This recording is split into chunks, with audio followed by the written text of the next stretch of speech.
د نن ورځې تازه مهمه او لنډ خبرونه د ډالرو پر وړاندې د افغانیو بیې ترڅنګ د افغانستان او نړۍ له تازه خبرونو څخه په همدې ویډیو کې خبرېدلی شئ.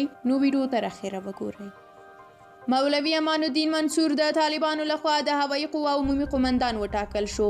د طالبانو د دفاع وزارت لوی درستیز قاری فصیح الدین فطرت د هوایي قوا د عمومي قومندان په معرفت غونډه کې د وینا پر مهال په بهر کې د میشتو افغان پیلوټانو او د هوایي ځواکونو له عملي څخه وغوښتل چې بیرته خپلو کورونو ته او دندو ته ستانه شي او د نظام په جوړولو کې ونډه واخلي.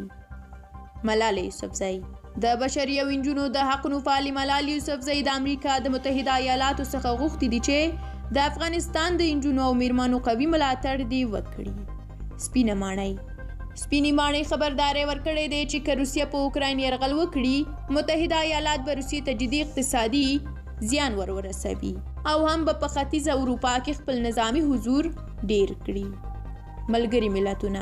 ملګري ملتونه وایي ټول هیوادونه په افغانستان کې د سفارتونو پرانیستلو ته هڅوي.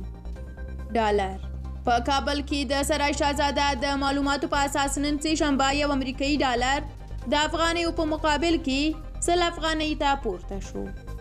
درنو لیدونکو دا او تر دې مهاله تازه خبرونه چې موږ له تاسو سره شریک کړل د لا ډیرو لپاره زموږ یوټیوب چینل در سره سبسکرایب کړئ. تر بیا ښه وخت د خدای په امان.